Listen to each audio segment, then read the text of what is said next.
নমস্কার বন্ধুরা, আজকে নিয়ে এসেছি দারুণ স্বাদের ঘুগনির রেসিপি নিয়ে।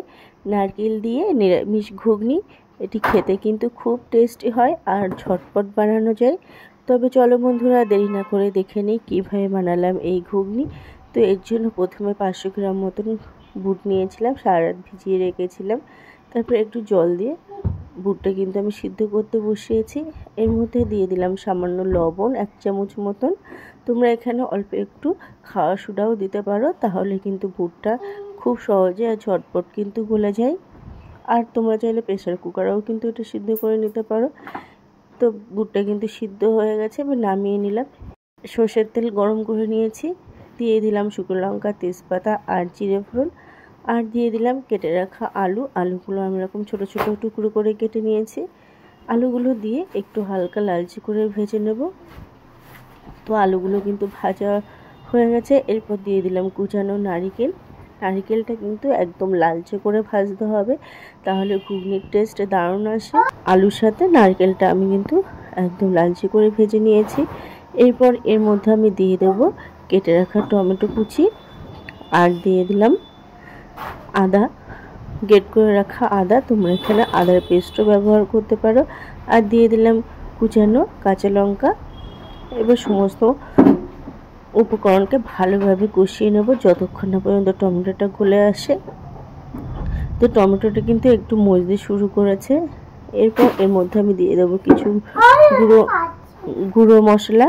দিয়ে দিলাম 1 চামচ মতন জিরে গুঁড়ো, 1 চামচ মতন ধনে গুঁড়ো, 1 চামচ মতন হলুদ গুঁড়ো, আর 1 চামচ মতন কাশ্মীরি রেড চিলি পাউডার কালারের জন্য।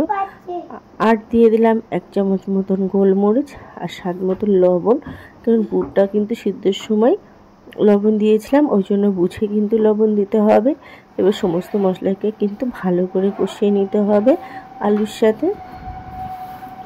তো মশলা কিন্তু একদমই কষানো হয়ে গেছে। এইবার আমি সিদ্ধ করে রাখা বুটটা জল ঝরিয়ে, জলটা কিন্তু রেখে দেবো, ফেলে দেবো না।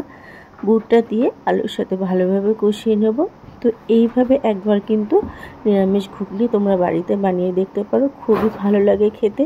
আর বুট সিদ্ধ করা যে জলটা, সেটা কিন্তু আমি পরে দিয়ে দেব। এবার বুটের সাথে সমস্ত মশলাটাও ভালো করে আমি কষিয়ে নেব। তো মশলা কিন্তু একদম কষানো হয়ে গেছে। এরপর এর মধ্যে আমি দিয়ে দেব জল, সিদ্ধ করে রাখা জলটা দিয়ে ভালো করে আমি মিশিয়ে নিয়েছি। আর 10 মিনিট মতন এটাকে আমি রান্না করে নেব, কেননা বুটটা সিদ্ধ আছে, আলুগুলোও ভালোভাবে কষিয়ে নিয়েছি। এটা রান্না হতে বেশি টাইম লাগবে না। তো 10 মিনিট পর ঝোলটা কিন্তু একদমই কমে এসছে। এরপর নামানোর আগে আমি দিয়ে দিলাম 1 চামচ গরম মশলা গুঁড়ো আর একটু ভাজা মশলার গুঁড়ো। জিরে, ধনে আর গরম মশলা শুকনো কড়াইয়ে ভেজে আমি পেজ থেকে দেখলে পেজটি ফলো করার অনুরোধ রইল। আজ এই পর্যন্তই, আবারও হাজির হব অন্য কোনো রেসিপির সাথে। সবাই ভালো থেকো, সুস্থ থেকো।